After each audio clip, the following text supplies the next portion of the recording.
ഇങ്ങനെ വെറുതെ വീട്ടിലിരിക്കുന്നില്ല, ഒടുക്കത്തെ വെയിലാണ്. അപ്പോൾ ഒരാൾ പറഞ്ഞു നമുക്ക് വെറുതെ പാലക്കാട് വരെ ഫ്രണ്ട് തിരിഞ്ഞിട്ട് തരാം. അപ്പോഴാണ് വിചാരിച്ചത് എനിക്ക് അവയിൽ കളിക്കാൻ ഒടുക്കത്തെ പോകും. ഇതെന്താ നോക്കണം, പപ്പായ പൈസ നോക്കട്ടാ.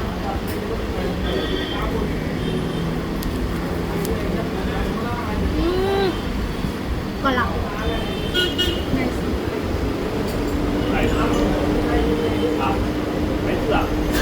രണ്ടു മൂന്ന് ദിവസം മുമ്പ് ഇവിടെ വന്നിട്ട് വേറെ സാധനം കഴിച്ചിട്ടുണ്ടായിരുന്നു, നല്ലായിരുന്നു. അപ്പം ഞങ്ങൾക്ക് ഇതന്നെ കഴിക്കാൻ നല്ല പൂതി. നമുക്ക് എന്തിനും പൂതി തോന്നുമ്പോൾ എന്തിനാണ് നേരെ വരണം, കഴിക്കണം. ഫുഡിൻ്റെ കാര്യത്തിൽ ഒരു എന്താ പറയുക വിട്ടുവീഴ്ച നമ്മൾ ചെയ്യാൻ പാടില്ല. തോന്നുമ്പോൾ വന്ന് കഴിക്കുക, വേറെ നിറയുക. അതാണ് ഫുഡ് മുക്കാൻ പറ്റില്ല. ഇപ്പം കഴിച്ചിട്ട് തരാം.